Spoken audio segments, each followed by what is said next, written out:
Mesdames et messieurs, bonjour, bienvenue pour cette nouvelle édition de Midi au Caire où on va passer en revue les dernières nouvelles locales. Et on commence avec le président Abdel Fattah el-Sisi qui a inauguré plusieurs projets de production bovine et laitière, dont le complexe qui inclut entre autres des abattoirs dans la cité d'El Sadet au gouvernorat d'El Monofia.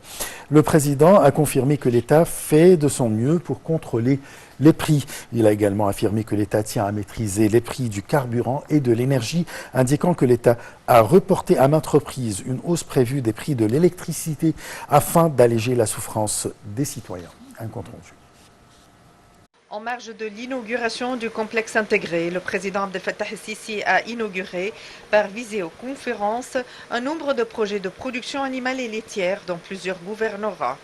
Parmi ces projets figure celui du complexe de la production laitière et animale à Nobaria, celui du complexe de la production animale dans le gouvernorat de l'Ouadi Guilid et l'abattoir automatique à Safaga dans le gouvernorat de la mer Rouge.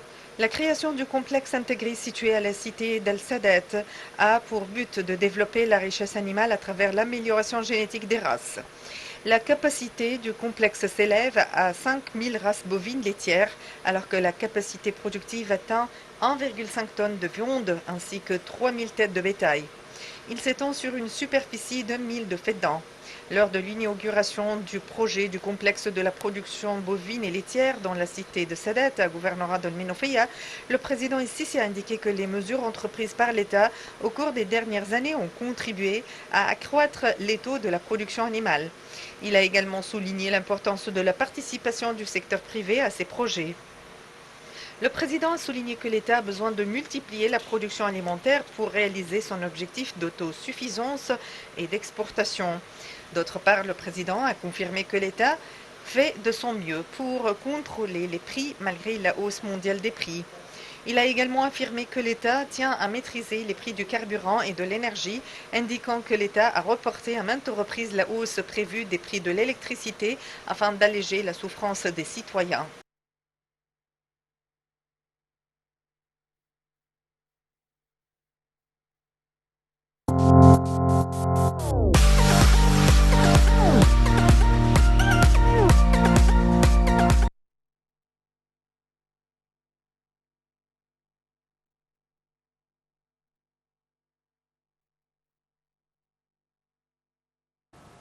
Et pour parler de ce sujet, nous avons le plaisir d'accueillir au bout du fil Dr Raouf Gafar. Vous êtes expert en économie. Bonjour.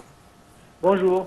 Alors, quelle est l'importance de ces projets qui ont été inaugurés par le président Abdel Fattah el-Sisi concernant la production bovine et laitière? Nous savons que le but principal, c'est d'aboutir à notre autosatisfaisance de tout ce qui concerne la nourriture. Donc, la production de viande, la production de lait, etc., ça va dans la direction même. Et c'est pour ça que le président donne une importance extrême à ce genre de projet. Oui. Inutile de mentionner que ce genre de projet emploie beaucoup de monde, ça diminue le chômage, etc. Mais le but essentiel, c'est d'avoir une quantité de nourriture qui peut satisfaire, pour commencer, à une grande majorité de la population et, Inch'Allah, aboutir à une autosuffisance dans ces... Alors, hier, le président a inauguré quelques projets par vidéoconférence et pour une production assez grande, premièrement élevage, pour lait et la production de lait, etc., et élevage pour la production de viande. Et les deux se complémentent, et, comme je viens de dire, et visent à aboutir à, Inch'Allah, autosuffisance de notre nourriture. On espère bien. Je vous remercie beaucoup, docteur Raouf Ghaffar. Je rappelle que vous êtes expert en économie. Le Premier ministre Moustapha Madbouli s'est entretenu avec le président du Conseil de direction présidentielle yéménite, Rachad Mohamed Al-Aimi, au siège de sa résidence au Caire. Au cours de l'entretien, Madbouli a souligné que l'Égypte soutient tous les efforts visant une solution politique globale au conflit yéménite. D'autre part, le Premier ministre Moustapha Madbouli a assisté au lancement de la charte régularisant les politiques concernant les actifs possédés par l'État. Le Premier ministre Dr Moustapha Madbouli s'est entretenu hier avec le président du Conseil de la direction présidentielle yéménite, Rachad Mohamed El-Alimi, au siège de sa résidence au Caire. Au cours de l'entretien, Dr Madbouli a souligné que l'Égypte soutient tous les efforts visant à une solution politique globale du conflit yéménite. Dr Madbouli a également indiqué que l'Égypte tient à renforcer la coopération conjointe ayant pour objectif de développer l'infrastructure, de qualifier les cadres humains, de mettre en place des projets d'énergie et de relancer les efforts de la reconstruction au Yémen. De son côté, M. El-Alimi a dit aspirer à profiter de l'expertise égyptienne dans les domaines de l'électricité, de l'énergie renouvelable et de la construction. Il a en outre proposé de créer une ligne maritime reliant Aden et les ports égyptiens pour faciliter le trafic du commerce. Les deux responsables se sont accordés à tenir les réunions de la prochaine session du comité supérieur et à accélérer la mise en place des accords signés entre l'Égypte et le Yémen. D'autre part, le Premier ministre Dr Moustapha Madbouli a également assisté au lancement de la charte régularisant les politiques concernant les actifs possédés par l'État. Dr Madbouli a assuré qu'il tient à suivre toutes les options des experts sur la conjoncture économique actuelle et les moyens aptes à réactiver tous les secteurs de l'État pour travailler avec tout son potentiel. Le Premier ministre a souligné la nécessité d'adopter une vision pour les activités à appliquer pendant les 5 prochaines années.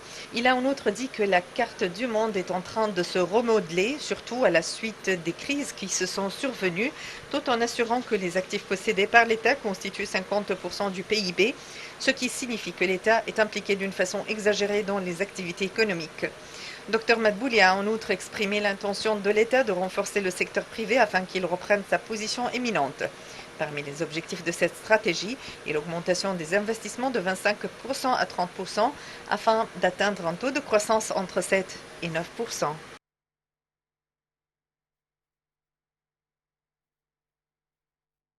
Moustapha Madbouli a souligné l'importance de maintenir les efforts déployés par l'État pour la découverte et l'extraction de phosphate brut. Ces efforts visent à augmenter les taux de production dans le but de maximiser l'exploit des ressources naturelles minéraux dont dépend le pays.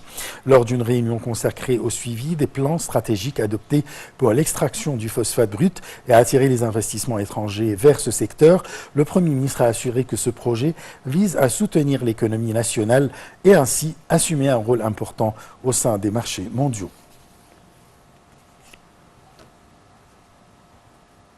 Le ministre des Affaires étrangères, Sameh Shoukry, a tenu une conférence de presse conjointe avec le chef de la diplomatie de Lettonie, Edgars Rinkēviks, à l'issue des pourparlers qui ont lieu entre eux. Shoukry a expliqué lors de la conférence de presse que les entretiens portaient sur le développement des relations bilatérales.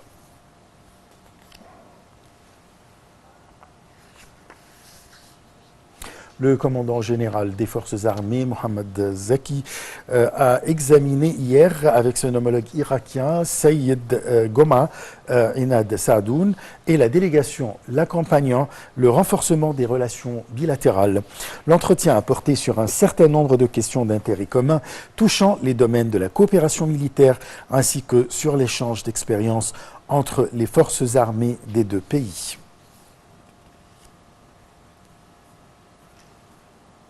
Les activités de l'exercice aérien conjoint égypto-saoudien Faisal 12 ont pris fin hier en Arabie Saoudite. Cet exercice a été organisé tout au long de plusieurs jours en présence de l'armée de l'air royale en vue d'optimiser le potentiel des deux parties.